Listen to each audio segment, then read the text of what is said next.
What does the best 17 look like for the Sharks in 2025? The Zero Tackle team have made their call, and we're going to break it down for you in this video.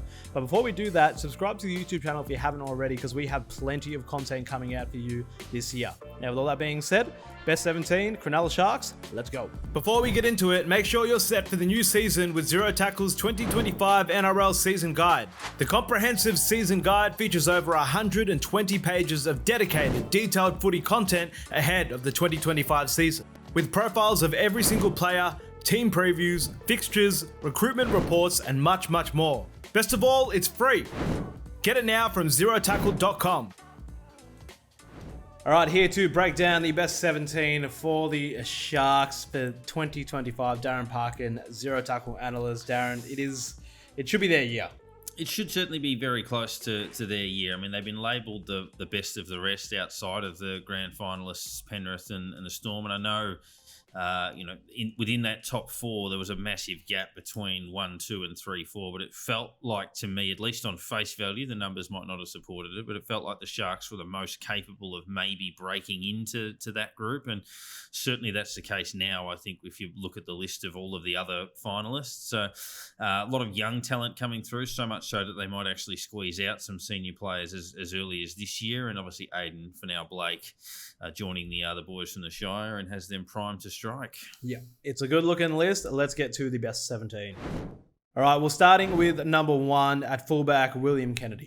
It's a nice position for Craig Fitzgibbon to be in, knowing that there is pressure from kids up on these senior players. So he's the incumbent, Kennedy, but he will be under enormous pressure to hold that spot for the season. And certainly beyond that, Liam Eisen, a junior coming through, but looks an absolutely elite talent. There are people already talking about what his career might look like in 12 years' time. So it depends how quickly that happens. Kade Dyke's also waiting in the wings as a reliable option if they needed it. And in the wingers, so we have Katoa and Mulitalo. Yeah, Katoa and Mulitalo, there's plenty of depth in this space, and Mulitalo probably similar to Kennedy in that he's a clear starter, but has an enormous talent chasing him. Sam Stone Street is another for the Black Book that you look at as a real future prospect for them, and they need to play him at some stage because someone will. So if it's not them, you'll get games somewhere very soon, and they've got a lot of other depth coming through. It's a really nice problem to have. But yeah, those guys will have some sleepless nights. Yep. It's a good place to be. Mm-hmm. So speaking of centres, pretty much 2 locks. So Jesse Ramian and Kyle Aro. Yeah, Ramian continues to improve. So Talakai, the main backup, having lost his spot last season to Iro. And yeah, he cemented that spot, took it off him and has it now. But they do have the option of falling back if they need to. Yep. And, of course, the Hearts combination of Nicho Hynes and Braden Trindle. Yeah, Trindle probably outperformed Hynes for a lot of last year, which is a touch surprising. Cemented a spot. Missed some games, as they both did, with some injuries.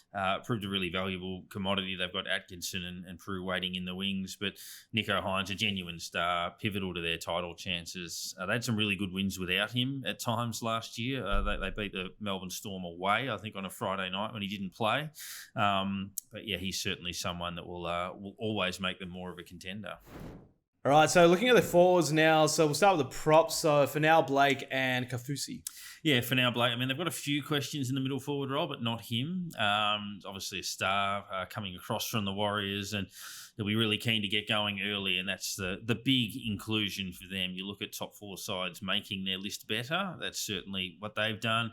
The disputed position is the one that we've given it to Kaufusi at this stage. He gets it on the back of what he did in the second half of last season, where he won the spot. But it is by no means certain. Toby Rudolph, Thomas Hazelton are also in the frame potentially. And then Cameron McInnes is a lock in the lock role. Dale Finucane's retirement last season certainly helped confirm that. Yep. And at number 9, Blake Brayley. Yeah, it's not out of the question that he busts his way into the Origin frame. He's got a couple ahead of him this year. He had a career best season in 2024, would need to have another one in 2025 to do that. And Jaden Burrell, the first choice backup. But pretty logical choice in there. Yep. And the second rowers, so Britton Nikora and Tyg Wilton. Yeah, Britton Nakora has become a regular part of the furniture since his debut, and is a certain starter, is always in there, as is Wilton, who just keeps improving. They've got a few others. Dylan Coots might debut during the year. Burns and various other players are waiting in the wings there too. So good strength coming in behind those pair. Right, and rounding out of the best 17 with the interchange, a lot more depth. So Daniel Atkinson, Talakai, Hazleton, and Rudolph. Yeah, Daniel Atkinson's interesting. It's his final year before he joins their arch rivals. Can play a number of roles if needed. You just wonder psychologically whether that plays a part, whether they would rather blood somebody, whether they would look at different options. But he can certainly do a job in many positions for them, and I think logically he's in their best 17. I think Talakai, as we said, was a regular part of their best 13 for quite some time. He's been squeezed onto the pine, but certainly it gets a spot in that. Hazleton as well with what he can do, and he spoke about Rudolph as a good backup replacement for them. But yeah, there are plenty of others that are a bit stiff that we haven't squeezed in there as well. All right, well, that's our full best 17. I don't think there's going to be too many arguments on that one. It's a pretty strong-looking team, but there is a lot of depth there that you mentioned. Yeah, a lot of players. Hamlin Ueli trading their house down, could squeeze his way onto that bench if even if they didn't want to run with Atkinson or could replace Rudolph or something like that. Tapua, Burns, Peru, we mentioned. Burrell's another one, providing some really good depth for them. So, that they've got a lot of options in the event that injuries were to strike them, or through the origin period, which can be challenging. Yep, absolutely. So that's our best 17. Jump into the comments. Let us know what you think. I know the Sharks fans are probably the most vocal on our channel, and probably the most vocal everywhere. Subscribe to the YouTube channel if you haven't already. We have plenty of NRL content coming out this year. Catch all the latest NRL news at zerotackle.com, and thank you for watching.